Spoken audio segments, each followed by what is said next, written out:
தயார் நிலையில் மீட்பு படைகள். அதிக கனமழை அறிவிப்பால் தமிழகத்தில் தென் மாவட்டங்களில் பேரிடர் மீட்பு படையினர் தயார் நிலையில் நிறுத்தி வைக்கப்பட்டுள்ளது.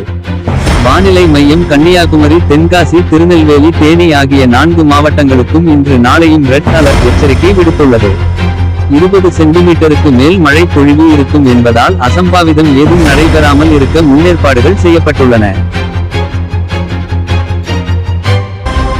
முதல்வர் வீட்டிற்கு இளைஞர் சென்றது எப்படி? முன் அனுமதி பெற்றவர்கள் மட்டுமே முதல்வர் ஸ்டாலின் வீட்டிற்கு செல்ல முடியும். இந்த நிலையில் மதுவுக்கு அடிமையான சந்தோஷ் காவலர் ஒருவருக்கு சாப்பாடு வாங்கி கொடுப்பதாக கோரி அவரின் பைக்கை எடுத்துக்கொண்டு நேராக முதல்வர் வீட்டுக்கு சென்றுள்ளார். பைக்கில் போலீஸ் என ஸ்டிக்கர் ஒட்டப்பட்டுள்ளதால் அங்கிருந்த காவலர்கள் அவரை கண்டு கொள்ளவில்லை. பின்பு அவர் மீது மது வாடை வந்ததால் போலீசார் கைது செய்தனர். பெண்ணின் ஆடையை கழட்ட சொன்னவர் கைது. கோவாவை சேர்ந்த இளம் பெண் வயது 21 டெலிகிராம் மூலம் கிடைத்த அபுதாபி வங்கி வேலைக்கு விண்ணப்பம் செய்திருக்கிறார். அவரை கூகுள் மேப் மூலம் நேர்காணல் செய்த நபர் ஆடைகளை கழட்டச் சொல்லி கேட்டிருக்கிறார். இதனால் அதிர்ச்சி அடைந்த இளம் பெண் போலீசில் புகார் தரவே பெங்களூரை சேர்ந்த ராஜ் என்ற நபர் கைது செய்யப்பட்டிருக்கிறார். அவர் இதுபோன்று போலி நேர்காணல் பல நடத்தி இருப்பது விசாரணை தெரிய வந்துள்ளது.